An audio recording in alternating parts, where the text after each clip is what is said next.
And before I introduce Randy, I want to make obligatory acknowledgments. And first and foremost, I want to thank the organizing committee, Robin Bowles, Valerie Ferretti, and Farah Fatimi. Without their help, this would not have occurred.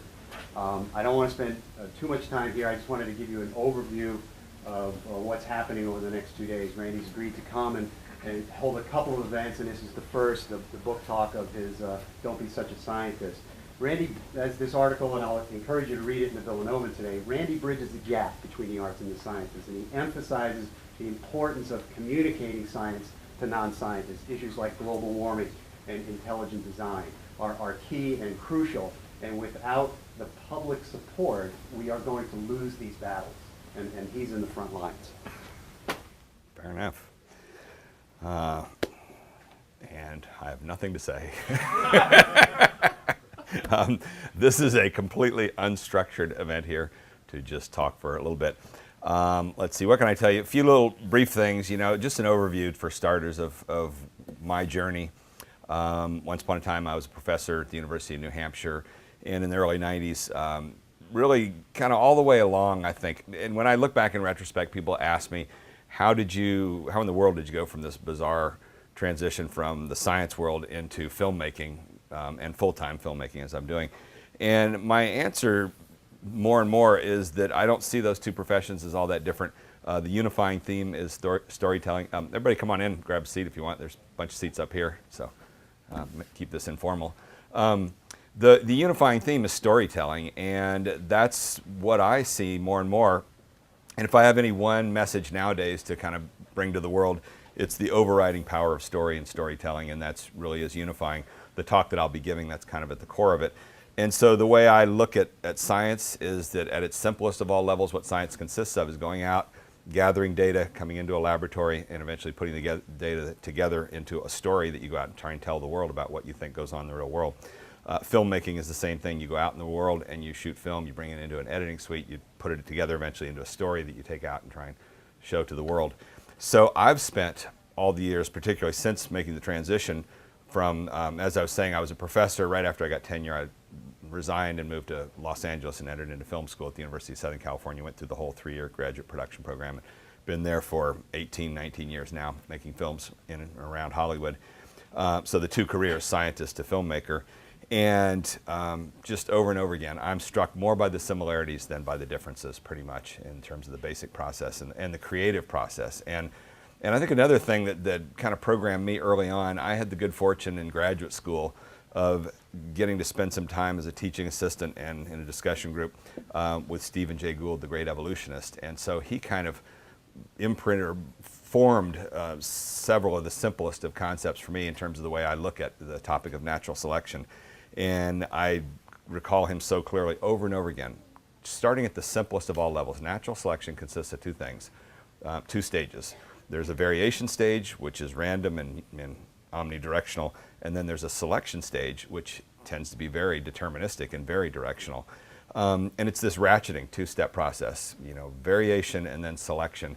And just that concept in my mind, I think has helped me make sense of so much, as well as a lot of his essays that he wrote. The essay that he wrote about baseball batting averages, why are there no more batters who bat over 400? And his answer is, to understand that, get an answer to that question, you have to look at the other end of the distribution as well and understand that this is about stabilizing selection. Some of those simple concepts from the world of evolution, I think, have helped me endure the journey that I've been through and all the chaos and insanity of Hollywood, because that's a place where variation is out of control. So that's been kind of the underlying principles of it all. And, I can blabber on and on and on and on, but why don't we just try and let this event be guided by questions, thoughts, comments, anything, and I've been assured that at least one person at this point will raise their hand and say something. So where is that first person? Yes? When you wrote the book, did you think about the audience you were writing it for, or was it more generic? And then Yeah. With that, how's it been received by more academically minded communities? So yeah, a great starting point. Thank you very much. I shall now ramble for a solid hour and we'll be done on that one question alone. So a really crucial starting point to the whole deal was the editor, Todd Baldwin at Island Press, who's since moved on to another press, but he is responsible for so much of the thing actually working. And at the very beginning, he said, you need to answer a simple question. Is this book going to be about you stupid scientists, or is it going to be about we stupid scientists? And at that point, I realized that the two movies, to some extent, had that voice from me of you stupid scientists, flock of dodos. And it was me kind of hurling this accusation at them. And Sizzle is me making fun of scientists' inability to communicate. And then for the book, I just kind of said, you're right. This thing, I think, for me, is so important that it can't be dismissed as this guy and his bad attitude ridiculing the profession that, is some sort of self-hate element. I've got to be as honest as possible and just tell all these embarrassing stories of my own from my years. And so it's very much we stupid scientists. And in that regard, I think it's disarming for people who are willing to read it with an open mind. There's plenty of scientists that still just don't even begin to get it. A couple years ago, one of the great joys, I got invited to the Centers for Disease Control to spend a day there, and since been back 4 more times doing workshops with them. But for that first visit, I was brought in, as I am most of these places. There's this syndrome, a lot of these large research institutes, they have a huge cultural divide between the communicators and the research scientists. And bridging that gap, our title exactly, is in theory where I can come into play because I have Ph.D. in science. And so I get brought into some of these places, like at NASA, they did this, and I swear it's as if they throw a bunch of scientists in a room and then they give me like a chair and a whip and a gun, like a lion tamer, and they open the door and they throw me in there and slam the door shut and lock it and say, here, you try and do something with them because we can't do anything with them. And it's a huge problem at all these sorts of places. And so at CDC, once I was there, one person pulled me aside and said, last week a group of scientists came to us and asked that we cancel this invitation because they didn't like the title of your book, the title being Don't Be a Scientist. And she said we had to explain to them, there's another word in it, don't be such a scientist. And they thought that I was waging a campaign to try and chase people away from this profession of science.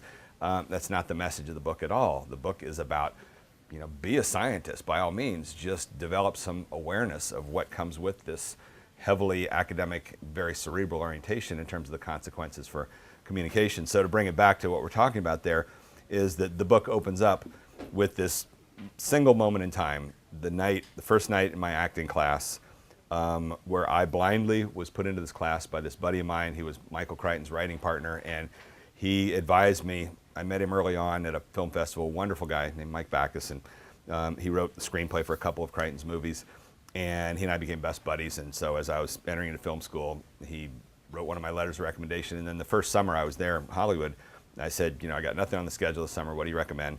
And so he said, number one, I'm gonna get you a job working on this Patrick Swayze movie that his wife at the time was directing. And then number two, he said, I'm gonna put you in this acting class.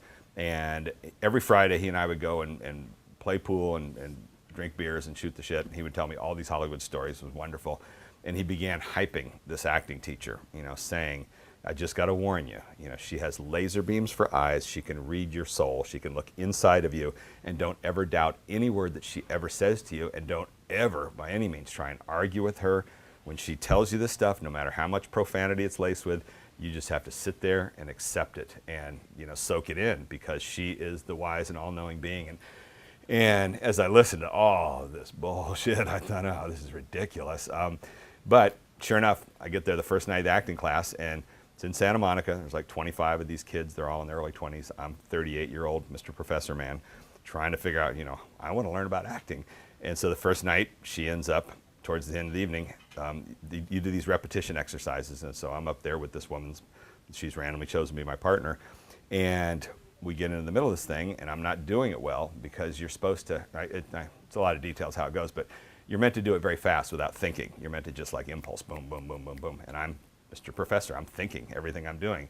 And finally she comes up there and she just starts screaming at me and saying, what are you doing here? You're not acting, you're thinking. Nobody wants to watch you up on the stage just standing there thinking. That's not what it's about. Acting is about doing. That's what we want to watch. And only I've left out all the profanity. And it's in the opening chapter, the opening vignette there, the one paragraph with all the foul words kind of bleeped out enough so as not to be so explicit. But then she, went off on this whole thing about, I know your type. I've had you in my classes before. You're cerebral. You think too much. I could break you, but I'm getting too old and I'm sick of doing this, and the other people, and I'm breaking them is just suck the life out of me. So I'm sick of your type, and I want you out the door and off the grounds here. And if you're not off the premises in less than 5 minutes, I'm calling the police and having you arrested. And all of these students, are just howling with laughter, all these kids, and I'm just standing up there like, what did I do to bring this on? Just this blast fire, and the veins in her neck are bulging and her face is red.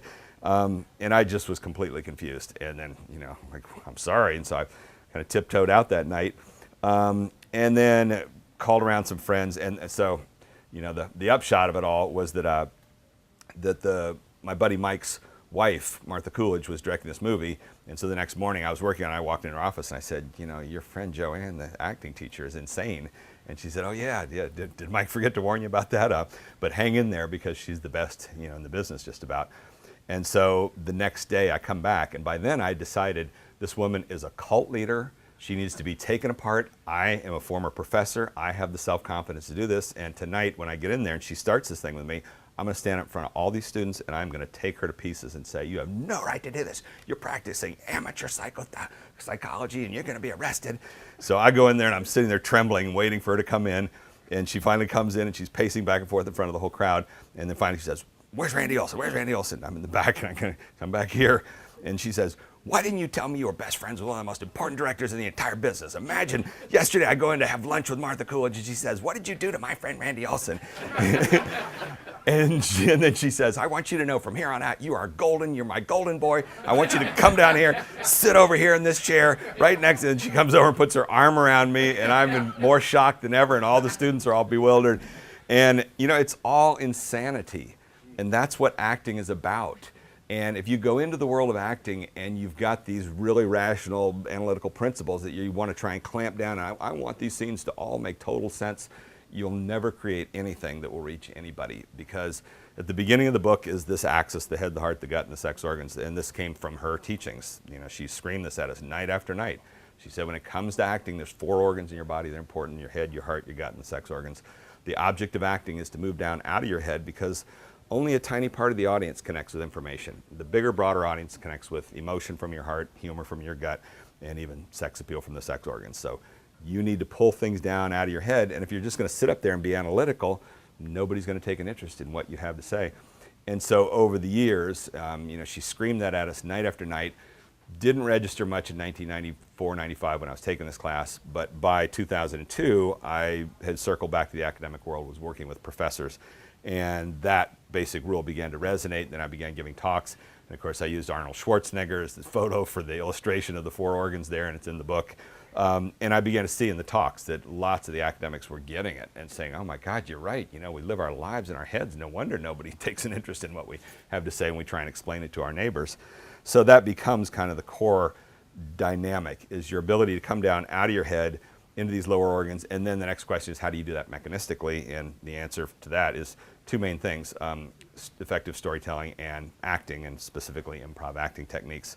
So now I do these workshops in which I have a whole pool of these groundlings actors, 2 guys in particular, in which I bring them along for the workshops, and we kind of split the activities during the day. So I just did one last month in New Orleans with the Society for Hospital Leadership with 80 doctors, and doing one a couple months with the Natural Resource Defense Council, and every time bringing the groundlings guy along. And anyhow, there's your long answer to your simple little question about the core of the book. So to get back to the question, it was about what was so crucial in the book was to tell the embarrassing stories and to not try and make this thing into some sort of image molding for myself, about I'm a cool filmmaker and I went out there really, kicked ass.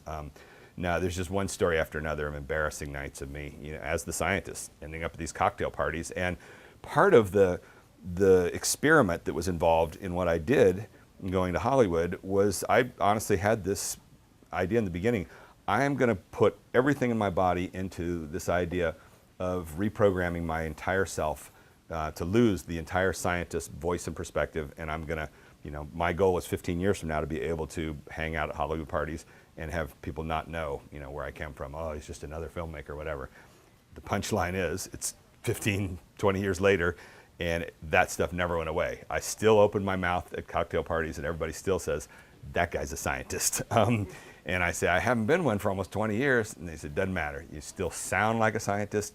And the point of all that is that developmentally, once you head down this developmental pathway, I think by the time you've entered into a PhD program, it's done. You know, it's like your fingerprint. You can't erase it. You're going to be the voice of a scientist for the rest of the time. The best thing you can do at that point is to just develop the awareness of these are all the consequences that come with this being heavily academic and cerebral, and just know that you have a different perspective and respect that, and know that there are people out there who are more visceral, that you need what they've got. And it's not that they're stupid, and this is what you hear from academics. All these people are so stupid. And you go to Hollywood and you can't help it. I mean, they're so stupid. It is beyond belief. And yet that stupidity, quote stupidity, you have to eventually redefine this in terms of cerebral intelligence and whatever you want to call it, emotional intelligence. I use the word visceral more. And I increasingly see this fundamental divide between these two. And when it comes to communication, you really need the visceral elements more than the cerebral, I think. And this is my critique of the climate movement and the whole environmental movement nowadays, and I'm in the thick of hurling everything I can at these people, and most of them won't listen because they're so caught up in their heads. They're so cerebral. They've invested so much resources into bringing in teams of PhDs with background in semiotics and messaging and communications theory and social psychology, and all that stuff is good, but it's only half of the puzzle. So, next question. Yes?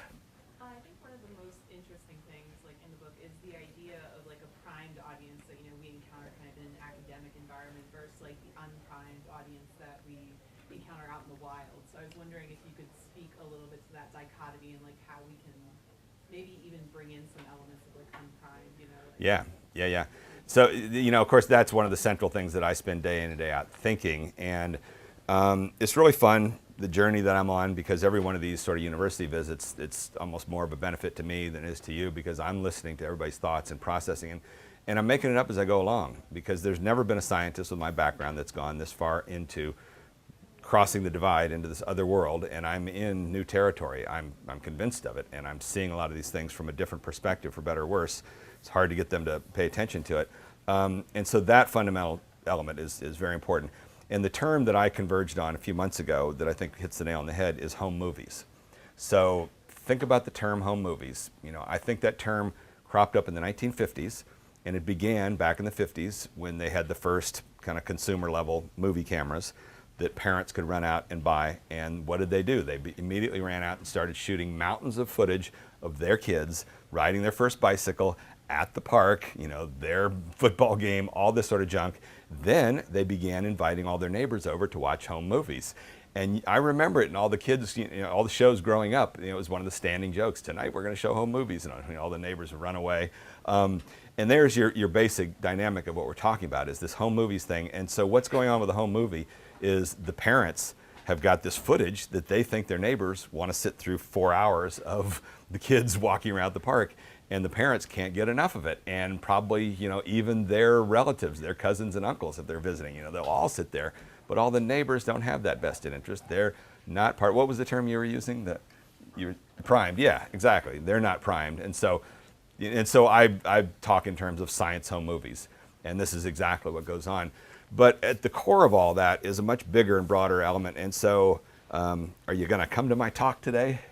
If you can come to the talk, you'll hear me go into detail about this. But this is really the core of my deeper message, which is that it's all about storytelling. And that's the answer to you, is how do you reach the broader audience? You reach them through storytelling, through telling good, broad, basic stories. If you want to see a perfect demonstration of that, month after month, it's the HBO show Real Sports with Bryant Gumbel.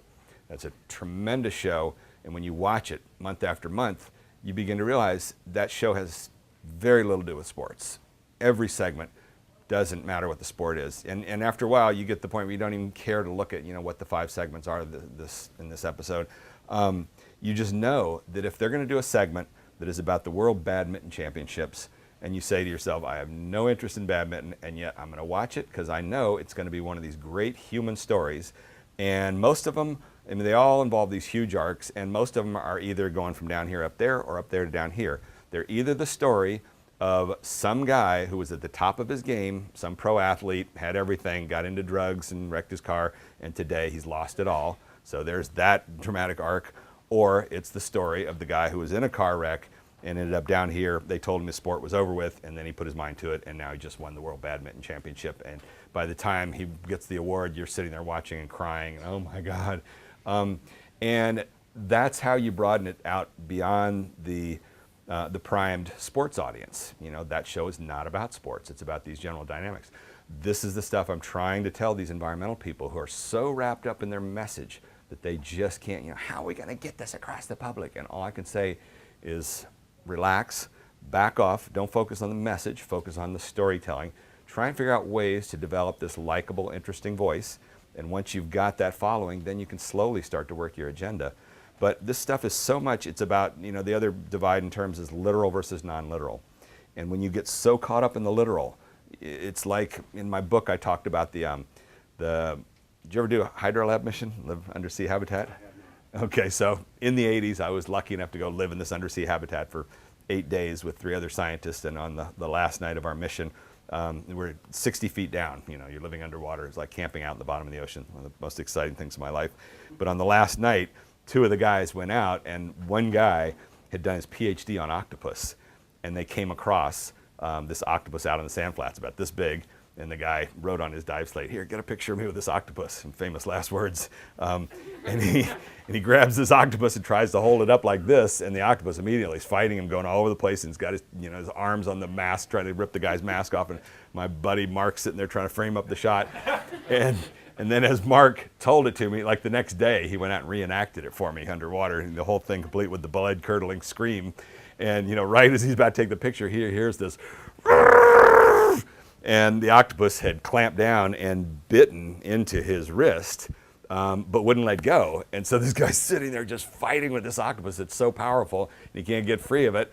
And then only when he finally, and so he's locked up in the literal-minded thing. I've got to get free of this octopus. And the harder he fights, the less success he's having. Only when he finally relaxes, the octopus relaxes and swims off, and then he's free of it. There's your core dynamic in so much of this communication stuff. When you get so locked up in the literal thing of, here's our message, we got to get this across to everybody, that's probably the point where you're never going to get it across. And so I talk with all these environmental groups, and they're just boring everybody to death. And I'm in the thick of it right now with this really wonderful group with a dolphin species, and we just traded a bunch of emails yesterday. And they've got, you know, I've pitched to them a really fun, non-literal idea. Imagine a music video with Jack Black and Will Ferrell. Don't you think that would get some attention? No, one of the people in their committee thinks we need more information, more substance. The public's not interested in that stuff. We're in a communication nightmare nowadays. You've got to get more non-literal. And let me give you a really specific example of how that literalism stuff really works, the classic example that is tremendous. For decades, everybody in Hollywood, all these people in Hollywood wanted to make a movie about Mozart, and year after year, we've got to make the great biopic of Mozart, but there wasn't a story to tell. Mozart's life is one-dimensional. It's not a journey. The guy was a child prodigy. He was a teenage prodigy, 20s. You know, his whole life he was just a genius all the way through. That's not a story. A story is a journey that goes from point A to point B. Something changes, and we have an arc, but the guy was just static. And so nobody could ever make a movie, and then it finally fell to this playwright who came along and said, instead of telling this story about this one guy that we're so obsessed with, what if we pull back and look at him from different angles like this? What if there's a different way to look at this guy? And lo and behold, there's this other character over here named Salieri. And if we tell the story of Salieri's life, he's got a tremendous arc in his life. He started off as a peer to Mozart and thought that he was an equal. And by the end of his life, he was bitterly forced to realize, no, you're just average. This guy's the genius. And that became a more non-literal way of telling the story of what you wanted to get across, but by pulling back and doing it a little more indirectly. And so that's the challenge that everybody faces, and the more information we get in our society, the more you've got to resort to that sort of stuff. And you know, it's a big nightmare now, and one of the most interesting case studies in the past month is the Joseph Kony video, Kony 2012, and I've spent a bunch of time looking at that and studying that and trying to figure that out. And I wrote 4 essays on my website about it. And one of the key things to learn from that is that those guys, they spent more than half of their entire budget of everything they've raised, they spent on communications, on making this video. And you just got to invest a ton of money into this stuff. And scientists don't want to do that. They want to just, let's get right to the point and all the facts. So that's the answer to your question is, how do you reach that non-primed audience? The answer is storytelling at all different scales. In my talk, I will be telling you about the template at the finest of all scales of how you can shrink the entire story down to a single sentence. And if you're not thinking in that sort of story mode, you're boring people. And the problem with the science world is that they don't even know what a story is. And that's so fundamental. So as I say, that first visit to the Centers for Disease Control was really fascinating. And in preparation for that, I was so excited because I've always had this, burning interest in epidemiology.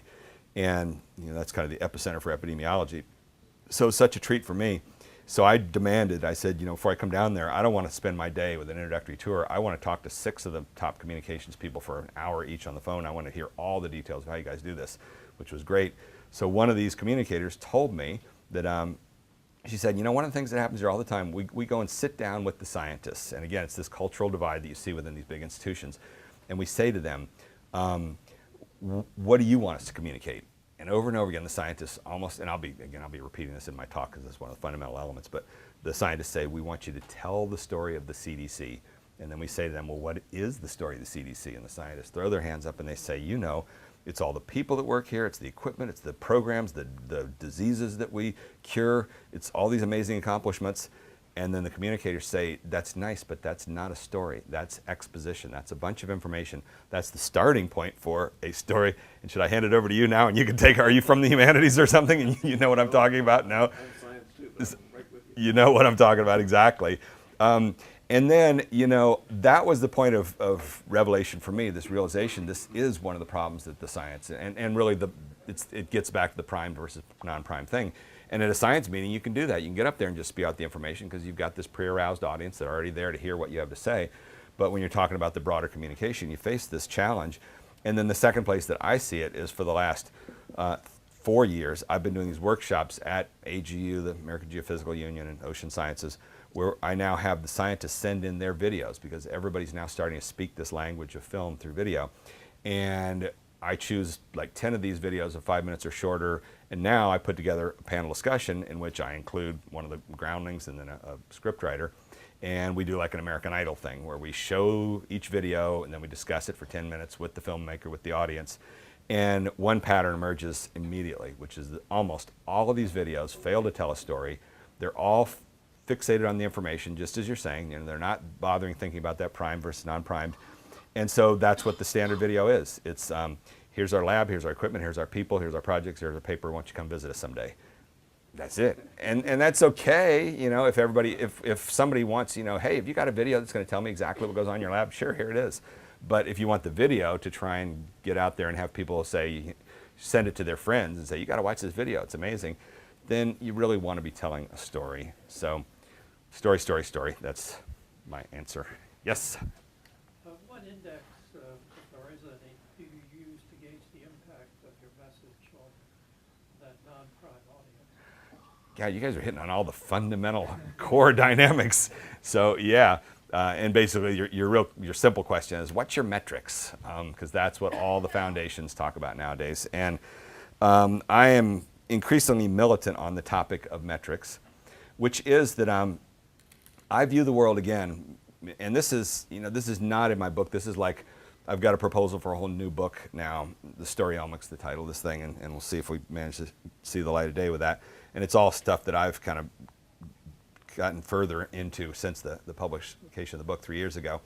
So in the book I talked about the 4 organs thing, and now increasingly I'm seeing it as really at the core of the 2 things, the cerebral versus visceral, and that explains so much.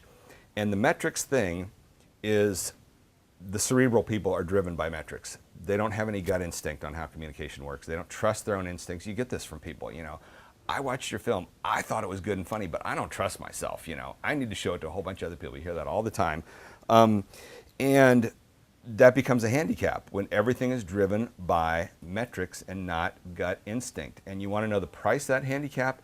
It's hundreds of millions of dollars right now with the failed climate movement and the cap and trade thing, because that's what's at the core of that, I think, is that Cap and trade was a mechanism that was developed for acid rain that worked really well there.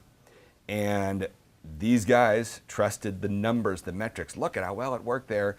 And then without any gut instinct about whether it would work for the climate issue, they trotted it out. They didn't waste hardly anything on communications. They just, said, let's go get the Congress to pass cap and trade. Spent, Environmental Defense Fund, for starters, spent $144 million on their efforts. And all of that is all in the garbage can now. There's nothing to show for cap and trade. It's just a gigantic cataclysmic train wreck.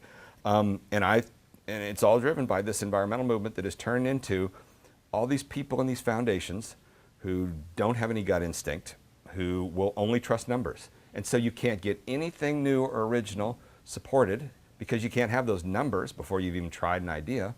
And so it's anti-innovation, it's anti-originality, and I'm at the point where I'll have nothing to do with it. I fund all my stuff either out of my pockets or out of single individuals who come along and have a gut instinct that this guy knows what he's doing, let's give him some money and let him do that. Because as soon as you scale up from single individuals to committees start opting for, risk aversion and let's have the numbers, let's have the metrics and all that sort of stuff. So to get back to your question about, how do you assess this stuff? There's a very good and important article by Ken Oleta in the New Yorker in 2005, I think, called Do Ads Still Work? And I cited it in my book and talk about it. And he asked this very question about the world of commercial advertising. So in the 90s, with the internet arising, TV commercials, suddenly everything changed. It wasn't like the old days. It used to be very simple. You did a TV commercial and that's what most of the audience saw your product from, and you could assess it. All the markets got super, narrowed down and fractionated and all this stuff, and it's very hard with these internet ads and all that stuff to get the metrics. So you have two options. Option one is you spend a ton of money. Let's go out and poll a whole bunch of people on the streets, only to find out that none of those people on the street ever came across the website you're talking about, and you got garbage data, or your sample size. If you know anything about statistics, your sample size is minuscule and you can't really generalize, but quite often people are just comfortable with numbers anyhow. And option two is that you just don't bother with that stuff. You try and find people who've got a strong gut instinct, and you go for it. And that's risky, but you got to do some risk if you want to score big. And the great example that he closes that article with is he says, we're in this new age and it's hard to figure out exactly how do you gauge the impact of these things, but there's no denying that only a few years ago, this one corporate executive was walking home New York City from lunch or walking back to the office, and he kept saying the name of his company over and over again until he finally realized that the name of the company sounded like a duck quacking. Aflac, Aflac.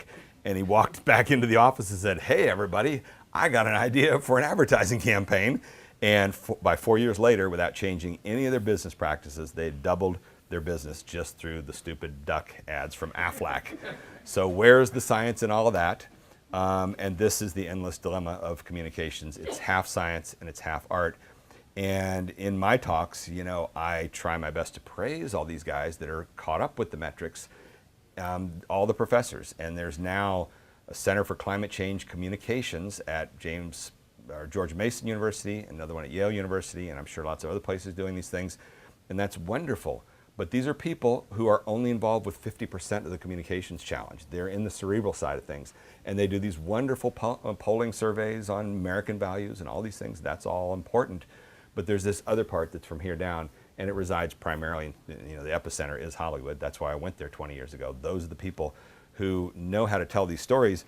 And one last little tidbit, to kind of support that is that when I got out of film school in '98, I tell a bit about this in the book, that I went to a science meeting, hadn't been to a science meeting in 3 or 4 years, and it was giant culture shock. By then I'd really sat there incubating for 3 or 4 years in Hollywood in this film school with all these fast talking people. It's super, you get there and everybody talks fast and they're this broad and this shallow with everything, every dinner party you go to, it's just, it's so different from academia.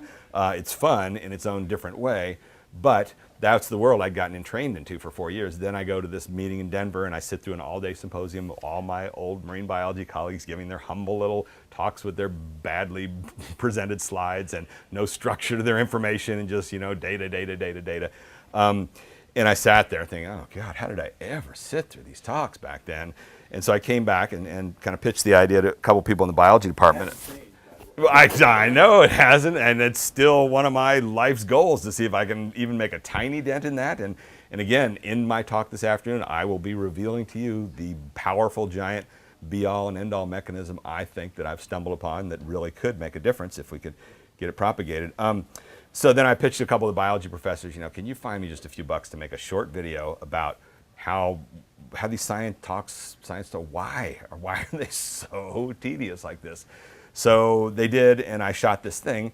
It's very simple. It's called Talking Science, and it's there on the web, and still a lot of people use it and like it. It's kind of dated a little bit.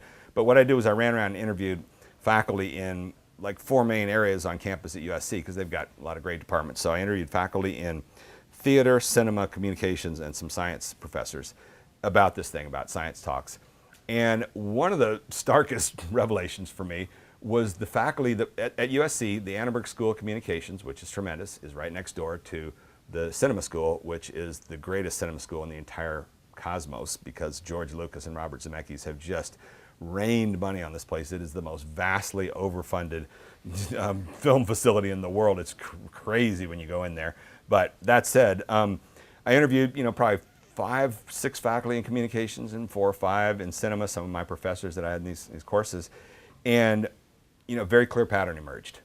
The communications people could tell you all the theory about how communications work, but their interviews were like a bunch of spaghetti where they couldn't really get it across what it is. They could cite all the studies and things like that, and you just couldn't make any sense out of it. It was really hard to edit their stuff. The film people couldn't tell you any theory at all. The only thing they know how to do is to actually communicate, to reach inside of you and stir you with emotions and humor and things like that. They can't tell you the theory behind it. And the contrast is so sharp. And you need both of those things. You need the theorist and you need the practical people. But my concern is so much of, there's an innate draw towards techno-fixes and towards numbers and towards science. Everybody loves science. We see it on college campuses across this country. The science hegemony, all of these giant science programs that are trampling over the humanities. And I've read these essays from the poor, beaten down, beleaguered humanities professors. We've gone in this direction, and I think getting back to our theme, crossing the divide or the bridge, whatever, this is a problem. All of these attacks happening on the science world now, they are a byproduct of the science people not understanding how these basic humanities elements work.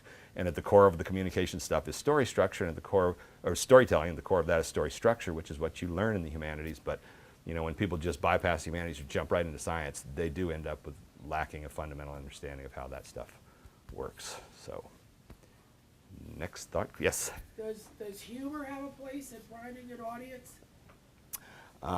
That's the very question I'm discussing with this dolphin group, who had one of their people on their committee saying humor has no place in this issue. And of course, I differ. Humor is very powerful and important. It has high risk with it. It's extremely variable, which is what makes it risky. So there's a famous saying in Hollywood, over the ages they know there's 2 types of movies that can make giant box office for the most part, in general, action movies and comedies.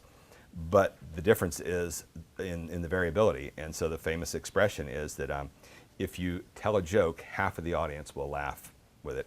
If you take out a gun and point at the audience, everybody will duck. There's your fundamental divide. And so you're gambling when you're incorporating humor, and you probably better be good at it, and you better realize you're going to run the risk of offending people. But the core principle, and going back to that video that I did with those communications professors, they came out with some great things. And one guy, Tom Holohan, who's really kind of become one of my guiding lights, who's a communications theorist, and he said, in communicating to the broad audience, and this gets back to your question about the primed and unprimed, and at the simplest of all levels, he said it's about 2 things, arouse and fulfill. First, you need to arouse the interests of your audience and what you have to say. Once you've got that going, then you need to fulfill their expectations. How do you arouse people? Pose a good question. How do you do science? Pose a good question. This is, again, the core of my talk this afternoon, and my whole thesis right now is that science and the humanities aren't that different. They've decided that they're really different, but they really aren't. Good science, at least, has the same story structure. It's only about really 3 things in the end. You pose a good question, you go on a journey to try and answer it, you run through these hypotheses, and then you answer it. And that is how you achieve that. And so arouse and fulfill is the couplet that you got to do it. If you wanted to communicate anything, you've got to arouse people's interest and fulfill it. And that's where humor comes into play. And so the question then becomes, well, if we know we need to arouse an audience, how are you going to do that? Information generally is not that arousing. What is arousing is emotion from your heart, humor from your gut, and you know, sex is the other end of the spectrum where there's so much noise associated with sex, it's not effective. And so humor is great, and in fact, my Groundlings guy, Brian Palermo, who was on this panel that we did at New Orleans last month in the Ocean Sciences meeting, he came up with a simple little kind of thing. He said, when they're laughing, they're listening. I've never heard that said before. I love it. That's great. That's true, you know. Something makes you laugh, all of a sudden your ears are perked up, you know, you got some more funny stuff for me, or what, you know, what else on this subject? The arousal part is so hard in today's world of information overload. It can't be underestimated. This is one of the essays I wrote about the Joseph Kony thing, is that if you take a look at the Google Analytics for that video, what you saw was that, you know, it came within 1 week, the views skyrocketed to over 100 million. And if you plot it as a graph, you see the graph goes up, and then within a few days, it tapered off. So there was a clear spike. And of course, all the heavily cerebral people came in and said, see, there's your proof. It was a flash in the pan, it had no impact. Everybody's lost interest, and they moved on to other things. Well, you're judging only on one, I mean, what is your null model there? Are you suggesting that you thought the whole public was going to watch this film every single day and that graph was going to go up and, you know, hit a plateau, and like every day 100 million people watch this thing? Why? That's not what it's about. It's more like an infectious disease. All these people got infected very quickly, and now you've got, you know, which is the equivalent of name recognition, you've got a whole big part of the population that's now infected, and they're more receptive, they're aroused to this topic of Kony 2012, and you've opened the door for further communications. And the value of that is, it's hard to quantify, but it's beyond belief. And, you know, they struck gold. And in fact, I think they're doing their big thing on April 20th. We'll see then if it pays off for them. But there's a book in the last chapter of my book that I talk a lot about by Richard Lanham called The Economics of Attention. And what he offers up is the idea that today our currency, you know, far more valuable than money or gold or oil or anything like that, it's attention. That's the #1 commodity being sought after and traded is, you know, what's the internet about? It's trying to get attention, viewers, all these things. Everybody's desperate for attention. Everybody's desperate to figure out a means of arousal. And this is the absurdity of what I'm going through with this one group about this dolphin thing right now, is that I'm telling them I think I've got a crazy concept I could get these 2 giant comic actors to take part in, and they're trying to tell me that there's not enough information in what I'm talking about and that there may not be any place for humor. You can't afford to not incorporate humor in the messaging stuff if you think your issue is that important. And that's my crazy movie tomorrow night. We'll be watching Sizzle, a global warming comedy, as soon as we came out with that. A bunch of the skeptics on their blogs, you know, all just said there's no place for humor in global warming. Well, yeah, there is, and it's a shame Al Gore didn't have a little more genuine humor in his movie. People would still be watching it if it still would make people laugh or something. So yeah, by all means, that's my orientation. Others would disagree, but I think that humor is one of the driving forces. And just a final thing about this vertical axis, and this is another, you know, making it up as I go along. These are ideas that just hit me the last couple days. It suddenly dawned on me, this idea of we need to make science sexy. No, you don't. You know, I think if you're saying that, you're not understanding this. You don't want to throw sex into the world of science. You know, what you need to do, we need to make science humanized. We need to make it relatable to people in terms of why it's important in human values and stuff. We need to tell stories like they do on HBO Real Sports that are human being stories that incorporate the subject of science. But making science sexy, the problem with that is that there is this axis, these 4 organs, and the Greeks figured this out a couple thousand years ago, that of those 4 organs, there's a sweet spot in the middle, the 2 really powerful ones. Information is too dull and dry to bring it into broad communication, but at the other end of the spectrum, sex involves too much noise, and it really should be avoided, not just to avoid offending people, but because there's a gradient here. As you go down, you get more and more noise, and so hardly any noise up here in the head, and the heart, the emotion starts to get noisy, and humor is crazy, and then sex is out of control. That's too far. These 2 things, you know, the smiling and the frowning faces that the Greeks came up with in their drama, that's what it's about. That's the sweet spot where people can still get enough of the information and the signal coming across, but can reach a broader audience. That's my new theme, is that we don't need to make science sexy. And so I'm sure that's going to offend a bunch of people that have invested everything in trying to take pictures of models with scientists and things like that. I think that's misguided. I don't get it. Yeah. Question on Sure. a very practical level, but it picks up on what you just talked about, and that has to do with the whole grant process for organizations like NSF. Yes. Where you're supposed to deal with broader impacts. Do you have a sense that the process as it currently exists is receptive to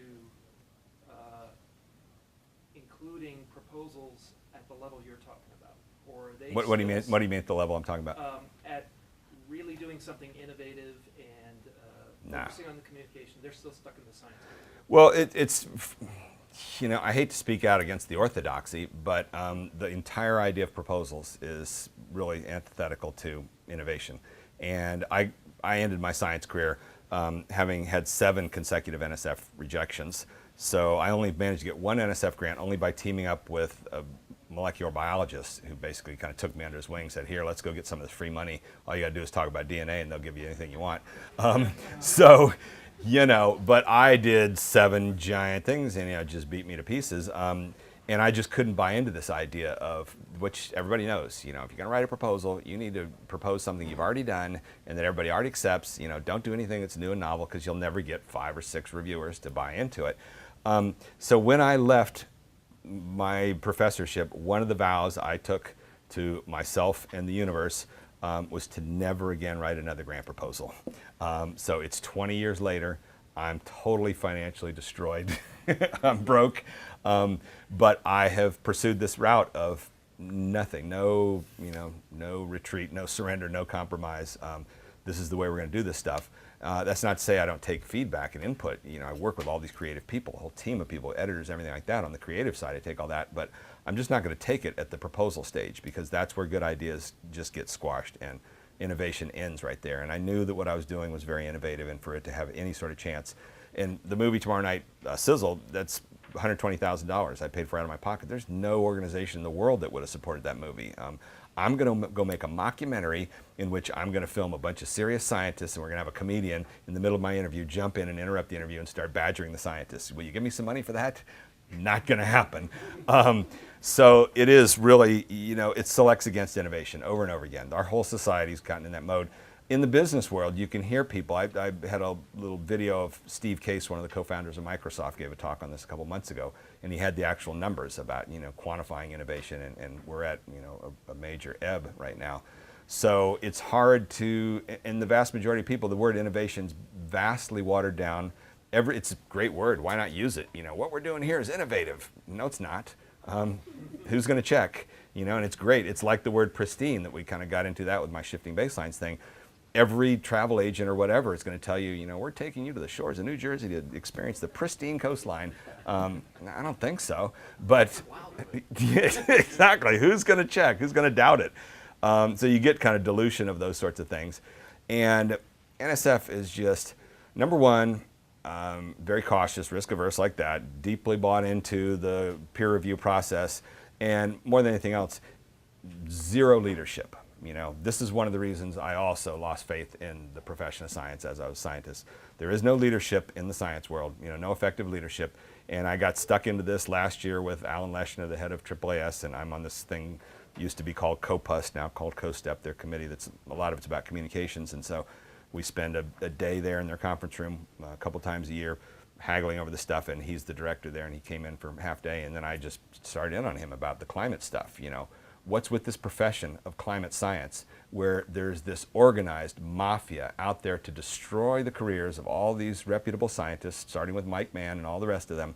What's with this profession that won't come to their aid and show any leadership to defend them and get out there and say we're going to have a zero tolerance policy for anybody who attacks anybody in our profession? And I said, there's just no leadership. And we went back and forth, and he finally said, look, there is no leadership in the science world by design. It is run by committees for good reasons. And then he said, now, given what I just said, could we use a little more leadership? Absolutely. But that's it. It is built that way. And I think it's built for a previous era, in the 50s and 60s, particularly in the 60s, where everybody was gung-ho and there wasn't any anti-science movement.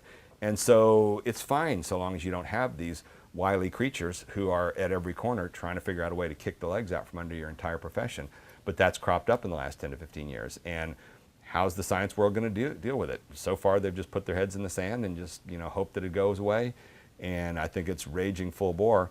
So I don't know. I mean, these things don't have easy answers, because you can't have a profession of science that is just running willy-nilly with no peer review. There's got to be a conservative element in science, as we know. You're trying to build this firmament. But there's some of these things that are so lacking in the science world. And another one of these things, I wrote an essay last fall that I got invited to take part in the Bulletin of Atomic Scientists. They did a roundtable thing where there were 2 climate guys and then myself. We each got 3 shots at this topic of the political distortion of science by political candidates. And it was all kind of based on Rick Perry at the time had said something about global warming's nonsense. So I wrote the first 2 essays I wrote were kind of the party line, and they really liked those. But then the third one, I kind of got stuck into this whole idea of leadership in the science world, and also about some of these things, maintaining accuracy in science, in the science profession. The noise level is growing in the profession of science and in the literature and all these sorts of things. And I mean, I see you guys nodding. Are you following this sort of stuff? It's a serious concern that the world is changing. There's this amazing article by David H. Freeman. I've become one of his biggest fans. He wrote this article in the Atlantic Monthly a year ago, last October, called Lies, Damn Lies, and Medical Science. And it's an unbelievable article. And it's about this guy, Johnny Unitas, who's become the superstar of the medical science world. And he goes around to all their biggest conventions, and he gives this talk in which he says, major part of what you guys are doing is garbage nowadays. Here's the false positive levels in your profession, in the literature being published. And then I read that article on the way to an epidemiology conference at the University of Connecticut that they had me come speak at, and I showed up there at lunch and started telling these guys about it, and they all knew this guy, Johnny. And I said, is this guy really what they say is in the article? And they said, oh yeah, he's awesome. He comes and he tells us we're all losers. It's great. And that's what it's about, there's a quirk going on here. And again, this all tracks back to storytelling. We have a fundamental programming flaw in our brains, which is we like a good story, and we are drawn to positives, whether they're true or not. And these guys told me at lunch that day, you can get all the money in the world. If you think that eating cardboard causes cancer, you can go out tomorrow and get these giant NIH grants for it, no problem at all. On the other hand, if somebody's already published that and you think it's wrong, you can't get any funding to go and repeat their work and test it. So there's no mechanism for this fact checking. It's all driven by these false positives. And furthermore, the deeper I dig into this, people are telling me now about Nature magazine is owned by a commercial enterprise. They're seeking headlines. It's one of their major priorities. If you write a paper and you stretch a little bit to get a giant headline, they're probably going to run with that more than a more humble paper. Blah, blah, blah, blah. I don't know. I think the fundamental point, and this is where I feel like to some extent I'm maybe trying to follow in the teachings of Stephen Jay Gould, that he spent his life trying to point this out over and over again. Science is not the objective field that you thought it was. It needs to constantly strive for that, but you have to be aware of all the shortcomings and faulty programming of the human brain that prevents it from being the machine that you would hope it would be. So, yeah, were you going to say something? Yeah. I was just interested you saying that, because storytelling, my worry about storytelling, Yes. is narrative constraints that after time it starts to affect the data. I've been following over 30 years a rather interesting thing about an archaeological discovery, not the actual discovery, but how it was done. Uh-huh. How what was done that? And it's changed because the story he's now telling sounds much better. than it tells it. There you go. Yeah. I know my wife was there, and she knows what actually happened. But that's we went back and heard him talk to a group last year. Oh my It was God! a much Right. better story. Oh, gee, that's it. So so what's the solution to all of that? There's no absolute solution, but the fundamental core thing that has got to get incorporated is science world has to get over this thing I called story phobia, which is scientists are so afraid of stories that they won't even use the word storytelling. When you edit your paper, you're doing storytelling, but you have to call it editing. You can't call it, now I'm going to work on the story structure of this paper. Whoa, God, now you're telling lies, huh? And I ran into this with my book, which was some scientists have said, you know, the New Scientist reviewed my book, and the guy wrote, said that Olson advocates bending the science to tell better stories. I had to write a letter to the editor, said on page 111, I say I would never support anything short of the 100% accurate communication of science. It's not true, but it is the story phobia that exists out there, that they're terrified that that's what you're engaging in, but that's got to be changed. It's got to be put to the wayside, because at the beginning of all science teaching, what needs to happen is we're going to begin now by getting you to understand, before you even start to become a scientist, these are the faulty elements of programming in your brain. These are the weaknesses that you've already got. You're already going to be drawn to positive stories, to telling a good story, and you're going to already have this aversion against the idea of looking into null hypotheses and things like that. You're going to want to be able to get up there with the banner headline, and you're going to diminish somebody who gets up at your science meeting and shows that this whole wonderful project that was done really doesn't hold water. And by the way, of all the bizarre coincidences, my life is just this weird circular pattern of all these things just recycling. So I spent the 1980s working on this giant problem, the crown of thorn starfish problem in coral reefs throughout the Pacific. There was a giant, amazing, cool story that had arisen about what causes these population explosions. I did all this work to show it's a nice story, but it's not right. And I published the papers. And then as soon as I left science and moved to Hollywood, all the Australians took that as, okay, coast is clear. Throw his work out. Let's get back to what we were working on. And so I'm headed to Australia next month for 2 weeks. And I know I'm going to end up in the middle of this stuff. And I'm trying to decide, do I really want to alienate these people by saying, you know, what is this nonsense? You know, my data showed that larval starvation does not account for this stuff. I mean, you follow this stuff. Yes, exactly. And I don't know. I mean, that's my previous career. I should let it go and just sit there and talk about movies or something. But it does kind of rile me to some extent. And it's absolutely that. And the story that had been told was so exciting and fun that I think I was a party pooper by, you know, showing it just didn't work. So again, it's just about everything that Gould tried to teach his whole life. You know, you're only a bunch of human beings. You've got all these flaws, and the best thing you can do is just develop some awareness. And if nobody's willing to talk about it, then that's when this stuff is going to rise. And I mean, that's both shocking and not surprising what you say, that the scientists, it's inevitable. You massage these things over time. They evolve into, let me say the final anecdote before I see you're about to cut me off. So here's the last thing, and this may be in my talk, I don't even know if it's in there, but so thing everybody always says, so what are you involved with now? So what I'm doing right now is I am doing a movie, documentary feature film about the last surviving officer of the Bataan Death March in World War II. He's 94 years old right now, and he happens to be my father. So it's this amazingly complex movie, and I've been interviewing a bunch of the last survivors from the Death March, and they're all in their 90s now. But the very first guy that I interviewed was unbelievable. I had no forewarning. I sat down with this guy in his backyard and thought he was just going to be, you know, he was 92, I think, and I just figured he'd be droning on and on. He told these incredible stories. And my cameraman and I sat down there, we turned on the camera. This guy got going, and story, perfectly structured. You know, setup, payoff, this and that. And we went here, and then boom, oh my God, boom, oh wow, boom, ah. And so well told for a solid hour that when we started editing his stuff in the movie, we don't have to do any editing with him. You know, just start and finish, and we don't have to tighten it up, no ums, no uhs, blah, blah, blah, blah.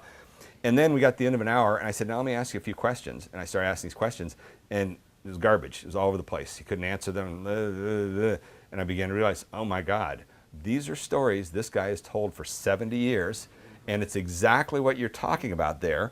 He has honed and polished these things so much, and he's been at cocktail parties where he told the bit about the truck, and everybody got, you know, glazed over, and he began to realize, I need to cut the truck thing out of my stories. And that's it. It's a natural progression. And I guarantee his things are just as much BS as your guys are probably. They evolve, and I'm seeing this by interviewing multiple guys who are at the same events there in the Death March and hearing different versions, and you know, and that becomes the Rashomon deal. I'm getting a lot of that with this project, but that is my final thing, and now you're welcome to cut me off. Before we thank Randy, I do want to acknowledge the folks that made this possible. Kel Weeder and Jean Ann Linney in the arts and sciences, Russ Gardner in biology, Frank Elgano in geography, environment, the list goes on, hold on. Joe Luchin, the library here, Dean Fitzpatrick in nursing, Jane Morris in the Center for Undergraduate Research and Fellowships, Tom Smith in honors for the Mental Science Experience Program, and Tom Arvanites in sociology and Tom Topino in psychology. Without them, we wouldn't have Randy here, so I really, we owe them a debt of gratitude, and I want to thank you. Thank you.